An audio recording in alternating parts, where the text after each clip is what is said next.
નમસ્કાર, જય ગણેશ. દર્શક મિત્રો, વીટીવીની વિશેષ રજૂઆત ભવિષ્ય દર્શન કાર્યક્રમમાં હું શાસ્ત્રી મુકુંદ પંડ્યા આપ સર્વ દર્શક મિત્રોનું હાર્દિક સ્વાગત કરું છું. દર્શક મિત્રો, શ્રાવણનો સોમવાર મનોકામનાઓને પૂર્ણ કરનારો આ સોમવાર ગણવામાં આવે છે. દર્શક મિત્રો, એવું કહેવાય છે કે સોમ એટલે ચંદ્રમા અને ચંદ્રનો સીધો સંબંધ આપણા મન સાથે છે. ભગવાન શિવના મસ્તક ઉપર અર્ધચંદ્ર ધારણ કરેલો છે અને એવું કહેવાય છે કે જે ચંદ્ર મહારાજ છે, આ ચંદ્ર મહારાજને 27 પત્ની એટલે કે 27 નક્ષત્ર અશ્વિની, ભરણી, કૃતિકા, રોહિણી, મૃગશીર્ષ, આદ્રા, પુનર્વસુ, પુષ્ય, આશ્લેષા, આ જે 27 નક્ષત્ર છે, આ 27 નક્ષત્ર એ ચંદ્રમાની પત્ની હતી. જ્યારે ચંદ્રમાને એક પત્ની પ્રિય હતી અને એના લીધે ક્યાંક ને ક્યાંક એને એના સસરાજીએ શ્રાપ આપવામાં આવે છે અને એ શ્રાપ આપે છે ને પછી પૃથ્વી ઉપર દુકાળ બધી વસ્તુઓનું સર્જન થાય છે. કારણ કે ચંદ્રની શીતળતા ન મળે તો શું થાય, અને એટલા માટે એને શ્રાપ આપવામાં આવે છે. બધા દેવતાઓ પોતે ભયભીત થઈ બ્રહ્માજી પાસે જાય છે. બ્રહ્માજી છે એ પોતે ભગવાન શંકરની ઉપાસના કરવાનું કહે છે અને પ્રભાસ પાટણના તીર્થ ક્ષેત્ર ઉપર કે જ્યાં ભગવાન કૃષ્ણએ પોતાના ખાસ કરીને પોતાનો દેહ એ પોતે ક્યાંક ને ક્યાંક વિલીન કર્યો હતો, એ ક્ષેત્રની અંદર ચંદ્ર મહારાજ છે એ પોતે એ ક્ષેત્રની અંદર ભગવાન શંકરનું તપ કરે છે. ભગવાન શિવ એના ઉપર પ્રસન્ન થાય છે.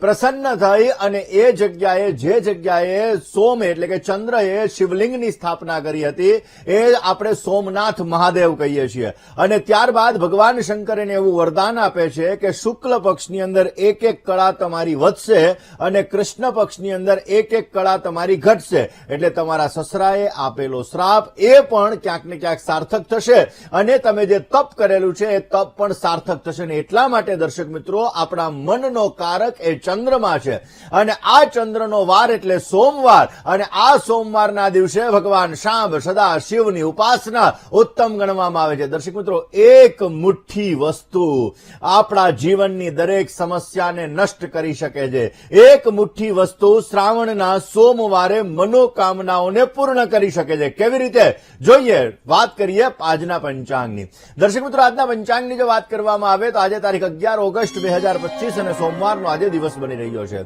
શ્રાવણ માસ કૃષ્ણ પક્ષ અને દ્વિતીયા કેતા બીજની આજે તિથિ છે, જે સવારે 10:33 સુધી રહેશે. ત્યારબાદ તૃતીયા કેતા ત્રીજની તિથિનો પ્રારંભ થશે. આજે શતતારકા નામનું નક્ષત્ર બપોરે 12:59 સુધી, ત્યારબાદ પૂર્વા ભાદ્રપદ નામનું નક્ષત્ર રહેશે. અતિગંડ નામનો આજે યોગ રહેશે. ગર નામનું કરણ આજે સવારે 10:33 સુધી, ત્યારબાદ વણિજ નામનું કરણ ચાલુ થશે. 12 રાશિઓનું ભવિષ્ય કથન જેના આધાર ઉપર કહેવામાં આવશે એવું ચંદ્રમાનું ભ્રમણ આજના દિવસની અંદર કુંભ રાશિની અંદર રહેશે. એટલે આજે જે કોઈ પણ બાળકોનો જન્મ થશે તેમની રાશિ કુંભ રહેશે, જેના અક્ષર ગ, શ, શ અને સ રહેશે. તો આજે જન્મનાર બાળકોનું ભવિષ્ય સુંદર, સુખમય, આનંદમય, હર્ષમય, લાભમય રહે તેવી શુભકામના સાથે જય ગણેશ. દર્શક મિત્રો, વાત આજે આપણે કરી રહ્યા છીએ શ્રાવણના સોમવારની. દર્શક મિત્રો, ભગવાન શંકરને એવું કહેવાય છે કે સોમ એટલે કે ચંદ્રમાં અત્યંત પ્રિય છે અને એટલા માટે દર્શક મિત્રો, ચંદ્રનો સીધો સંબંધ આપણા મન સાથે છે, આપણા શરીર સાથે છે, આપણા સ્વાસ્થ્ય સાથે છે અને આપણા માનસિક સંતુલન સાથે છે. દર્શક મિત્રો, આપણા જીવનની અંદર શ્રાવણ મહિનાનું સોમવારનું આપણે વ્રત કરીએ છીએ તો એના દ્વારા આપણા જીવનની અંદર ભગવાન શંકરની, ભગવાન સાંબ સદા શિવની, ભગવાન ભોળિયાનાથની આપણે કૃપા તો પ્રાપ્ત કરી જ શકીએ છીએ. એની સાથે સાથે ચંદ્ર ક્યાંક ને ક્યાંક દૂષિત છે, મનને લગતી સમસ્યા છે, મેન્ટલી ડિસ્ટર્બન્સને લગતી સમસ્યા છે, ઇમોશનલ એટેચમેન્ટને લગતી સમસ્યાઓ છે, ફાઇનાન્શિયલ સમસ્યાઓ છે, પાણીજન્ય રોગોની સમસ્યાઓ છે. તો આ બધી સમસ્યાઓ પણ શ્રાવણના સોમવારની અંદર કરેલી પૂજા, કરેલી ઉપાસના, કરેલા વ્રત એના દ્વારા અવશ્ય આપણે નષ્ટ કરી શકીએ છીએ અને ભગવાન શિવ એની સાથે ચંદ્રની અનન્ય કૃપા પણ આપણે પ્રાપ્ત કરી શકીએ છીએ. નિર્ણય લેવાની ક્ષમતાની અંદર પણ આપણે વધારો કરી શકીએ છીએ. દર્શક મિત્રો, આમ જોવા જઈએ તો શ્રાવણનો સોમવાર બહુ જ મહત્વનો સોમવાર છે અને એની અંદર કરેલા અલગ અલગ ઉપાયો આપણી મનોકામનાઓને પૂર્ણ કરે છે.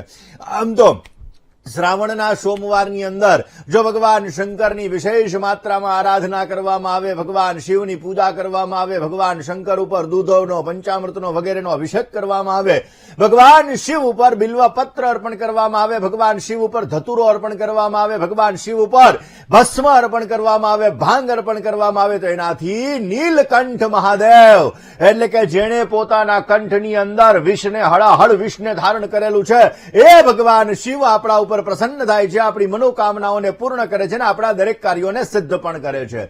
દર્શક મિત્રો, આજના દિવસની અંદર લઘુરુદ્ર, મહારુદ્ર, અતિરુદ્ર વિશેષ મહત્વ છે. આજના દિવસની અંદર રુદ્રાભિષેક ભગવાન શંકર ઉપર કરવામાં આવે. ભગવાન શિવની પૂજાની સાથે સાથે ભગવાન શિવના ખાસ કરીને દર્શન કરવામાં આવે. તમારી સમીપની અંદર રહેલા કોઈ તીર્થ શિવલિંગના પણ તમે દર્શન કરી શકો છો. હમણાં જ મેં વાત કરી ચંદ્રની, તો દર્શક મિત્રો સોમનાથ મહાદેવ એની સાથે સાથે અલગ અલગ શિવલિંગ, દ્વાદશ જ્યોતિર્લિંગ છે ને, આ દરેક શિવલિંગની કથા અલગ છે. આપણે સવારના પૂરમાં ખાલી પાઠ કરીએ, સૌરાષ્ટ્રે સોમનાથં ચ શ્રીશૈલે મલ્લિકાર્જુન ઉજ્જૈન્યમ મહાકાલમ ઓમકારમ મમલેશ્વર. પરંતુ એ શિવલિંગ જે તીર્થ શિવલિંગ છે, જે 12 જ્યોતિર્લિંગ કહેવામાં આવ્યા છે, આ 12 જ્યોતિર્લિંગની સ્થાપના કોણે કરી, કેવી રીતે કરી, આ 12 જ્યોતિર્લિંગનું મહત્વ શું છે, આ વસ્તુનું જ્ઞાન પણ આપણને હોવું બહુ જ જરૂરી છે. શિવપુરાણની અંદર આની કથા છે. દર્શક મિત્રો, અલગ અલગ વસ્તુઓની અંદર આની વિશેષ માત્રામાં કથાઓ છે અને એ કથાઓ દ્વારા જો શ્રાવણ મહિનાની અંદર આપણે આ શિવપુરાણ વાંચીએ, આ કથાઓ વાંચીએ તો એનાથી પણ આપણી મનોકામનાઓ અવશ્ય પૂર્ણ થઈ શકે છે. વાત દર્શક મિત્રો ધન સંપત્તિના વરદાનની કરીએ, કારણ કે કલિયુગની અંદર નાણાકીય સબળતા બહુ મહત્વની છે અને એટલા માટે જો ધન સમૃદ્ધિનું વરદાન તમારે જોઈએ છીએ, આર્થિક સમસ્યાઓથી તમે પીડાઈ રહ્યા છો, પૈસા આવે છે વધારે પડતા વયા જાય છે, અરે રોગોની અંદર, દવાખાનાની અંદર આ બધી જગ્યાએ પૈસાની જાવકનું પ્રમાણ બહુ વધારે છે ને, તો શ્રાવણના સોમવારે તમારે શુદ્ધ વસ્ત્ર ધારણ કરવાના, સ્નાનાદિ કર્મ ક્રિયા કરી ગંગા, સિંધુ, સરસ્વતી ચ યમુના, ગોદાવરી, નર્મદા, કાવેરી, સરયુ, મહેન્દ્ર, તનયા, ચર્મનવતી, વેદિકા અને સ્નાન ઇત્યાદિ કર્મ કરી શુદ્ધ વસ્ત્રને ધારણ કરી ભગવાન શિવ એના ઉપર ગંગાજળનો અભિષેક કરવાનો. તમારા ઘરની અંદર જો શિવલિંગ હોય, એમાંય પારાનું શિવલિંગ, જેને પારદ શિવલિંગ તરીકે ઓળખવામાં આવે છે. દર્શક મિત્રો, અલગ અલગ શિવલિંગ હોય છે. રોજ ઘણા લોકો માટીનું શિવલિંગ બનાવતા હોય છે, માટીનું શિવલિંગ બનાવી પછી એનું વિસર્જન કરતા હોય છે પૂજા ઇત્યાદિ કર્મ કરીને, અને એ સૌથી શ્રેષ્ઠ છે. એના પછી બીજા નંબરની અંદર આવે પારદનું શિવલિંગ. પારાનું શિવલિંગ એ ઉત્તમ ગણવામાં આવે છે. દર્શક મિત્રો, નર્મદા નદીના અંદરથી નીકળેલો પથ્થર કણ કણ મેં બસે હે, કારણ કે એની અંદર તો દરેકની અંદર શિવ રહેલો છે. નર્મદાની અંદરથી નીકળેલો પથ્થર એ શિવ છે અને એ શિવ આપણી મનોકામનાઓને પૂર્ણ કરે. પરંતુ જો પારાના શિવલિંગની વિશેષ પૂજા કરવામાં આવે, કારણ કે ઘણા લોકો પોતાના ઘરે સ્ફટિકના શિવલિંગ રાખતા હોય છે, ઘણા લોકો પોતાના ઘરે નર્મદા નદીની અંદરથી નીકળેલા ખાસ કરીને પથ્થર જેની શિવલિંગ તરીકે ઓળખાય એની પૂજા ઉપાસના કરતા હોય છે. પરંતુ પારાનું શિવલિંગ છે એ ઉત્તમ ગણવામાં આવે છે. તમારા ઘરની અંદર તમે પારાના શિવલિંગની પણ પૂજા કરી શકો. તમારા ઘરની આજુબાજુમાં કોઈ શિવ મંદિર હોય તો આજે સોમવારના દિવસે ગંગાજળ દ્વારા, શુદ્ધ જળ દ્વારા અભિષેક કરવાનો. નમો ભવાય શર્વાય રુદ્રાય વરદાય ચ આ મંત્ર દ્વારા ભગવાન શિવ ઉપર, ભગવાન સાંબ સદા શિવ ઉપર અભિષેક કરવાનો. ત્યારબાદ ભગવાન ઉપર અબીલ, ગલાલ, ચંદન, કંકુ નહીં હો, અબીલ, ગલાલ, ચંદન, અક્ષત કેતા ચોખા જે ખંડિત નથી એવા દરેક દાણા ભગવાન શંકર ઉપર તમારે અર્પણ કરવાના. ભગવાન શિવને પહેલા પહેલા ભસ્મથી ચાંદલો કરવાનો, પછી ચંદનથી ચાંદલો કરવાનો અને ત્યારબાદ ભગવાન શંકર આગળ તમારે મીઠાઈ અને તાજા ફળ અર્પણ કરવાના. તાજા ફળ અર્પણ કરી દીધા પછી ભગવાન શિવને ધૂપ, દીપ, નૈવેદ્ય આ બધી વસ્તુઓ અર્પણ કરી અને પછી તમારે શિવ પંચાક્ષર સ્તોત્રનો પાઠ કરવાનો. નાગેન્દ્ર હારાય ત્રિલોચનાય ભસ્માંગ રાગાય મહેશ્વરાય નિત્યાય શુદ્ધાય દિગંબરાય તસ્મૈ નકારાય નમઃ શિવાય. શિવ પંચાક્ષર સ્તોત્રનો તમારે પાઠ કરવાનો ને એ પાઠ કરતા સમયે તમારે મનની અંદર તમારા ધનની વૃદ્ધિ થાય, તમારી સમૃદ્ધિ વધે, તમારી મનોકામના પૂર્ણ થાય, તમારા કાર્યો સિદ્ધ થાય, એ માટે ભગવાન ભોળિયાનાથ પાસે તમારે પ્રાર્થના કરવાની. અને એ ભગવાન ભોળાનાથ પાસે તમે પ્રાર્થના કરશો તો અવશ્ય એનાથી ધનનું વરદાન મળશે, એનાથી સંપત્તિનું વરદાન મળશે, એનાથી કાર્યો સિદ્ધ થશે ને એનાથી તમારી દરેક પ્રકારની મનની મનોકામનાઓ પણ પૂર્ણ થશે. દર્શક મિત્રો, ઘણા લોકોને એવું હોય કે મારી પ્રગતિ થાય, મારી સમાજની અંદર મને ઓળખતા થાય, એટલે કે યશ, માન અને પ્રતિષ્ઠા આ વધે. તો આ વધારનાર દેવ પણ કોણ છે? તો કે છે ભગવાન ભોળિયાનાથ, ભગવાન સાંબ સદાશિવ. દર્શક મિત્રો, ભગવાન શંકર એક એવા દેવ કહેવાયું છે કે જે દેવતા દરેકની મનોકામના પૂર્ણ કરે છે, જલ્દી ભગવાન શિવ જ્યારે પ્રસન્ન થઈ જાય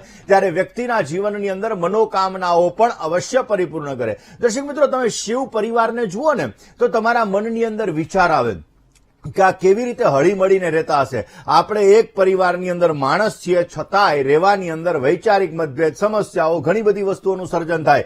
જ્યારે ભગવાન શંકરના ગળાની અંદર શેષનાગ ધારણ કરેલો છે, ભગવાન શિવનું વાહન તો કે ભાઈ પોઠિયો છે, અને ક્યાંક ને ક્યાંક જોવા જઈએ તો માતા પાર્વતી એમનું વાહન સિંહ છે, ભગવાન ગણેશ એમનું વાહન મૂષક છે. હવે દર્શક મિત્રો, તમે જુઓ કે કાર્તિકેય ભગવાનનું વાહન મોર છે. આ બધા પરસ્પર વિરોધી છતાં પણ બધા સાથે રહે છે. એટલે કે કલયુગની અંદર એવું કહેવાય, સંઘે શક્તિ કલો યુગે. આ શ્રાવણ મહિનાની અંદર જ્યારે આપણે શિવ આરાધના કરતા હોઈએ, જ્યારે આપણે શિવ પૂજા કરતા હોઈએ, શિવ પંચાયત દેવની આપણે પૂજા કરતા હોઈએ, ત્યારે આપણો પરિવાર એક રહે. એની અંદરથી આપણે એ વસ્તુ શીખવાની છે કે ગમે એવા વૈચારિક મતભેદો હોય પણ આ મતભેદોની અંદર પણ આપણે સાથે મળી હળીમળીને રહેવું જોઈએ, કે જેથી આપણા જીવનની અંદર આવતી સમસ્યાઓ દૂર થાય, આપણા કાર્યો સિદ્ધ થાય, અને આપણે ગમે તેવી મુસીબત, ગમે તેવી સ્ટ્રગલ, આ બધાની અંદરથી નીકળી જઈએ એવો મનની અંદર આપણે ભાવ કરવો જોઈએ. વાત દર્શક મિત્રો, આપણે ઉન્નતિ પ્રાપ્ત થાય,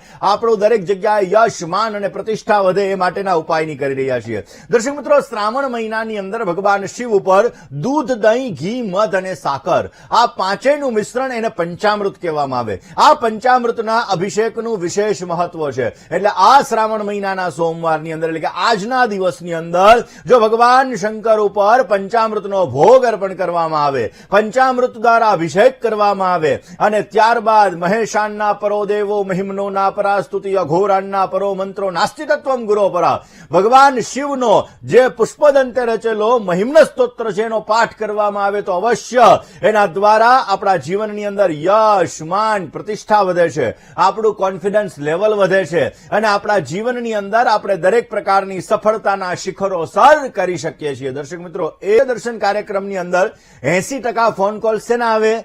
મારા દીકરાના લગ્ન કરવાના બાકી છે, મારી દીકરીના લગ્ન કરવાના બાકી છે. એટલે કે ક્યાંક ને ક્યાંક માતા પિતાને પોતાના સંતાનના લગ્ન બાબતની ચિંતા વધારે હોય, અને એટલા માટે ભવિષ્ય દર્શન કાર્યક્રમમાં વધારે પડતા ફોન કોલ શેના આવે?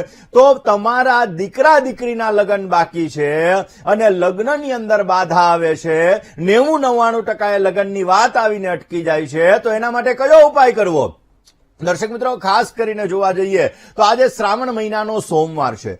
લગ્નની વાત આવતી હોય ત્યારે ચંદ્ર, ગુરુ અને શુક્ર, આ ત્રણ ગ્રહ તો જોવા જ પડે. કારણ કે ચંદ્રનું બળ મળે, ગુરુનું બળ મળે, શુક્રનું બળ મળે તો સારા પાત્ર સાથે લગ્ન થાય, તો ઝડપથી લગ્ન થાય, દાંપત્ય જીવનની અંદર સુખાકારી સારી એવી પ્રાપ્ત થાય. તો આજના દિવસની અંદર ભગવાન શિવ ઉપર કેસરવાળા જલથી તમારે અભિષેક કરવાનો છે.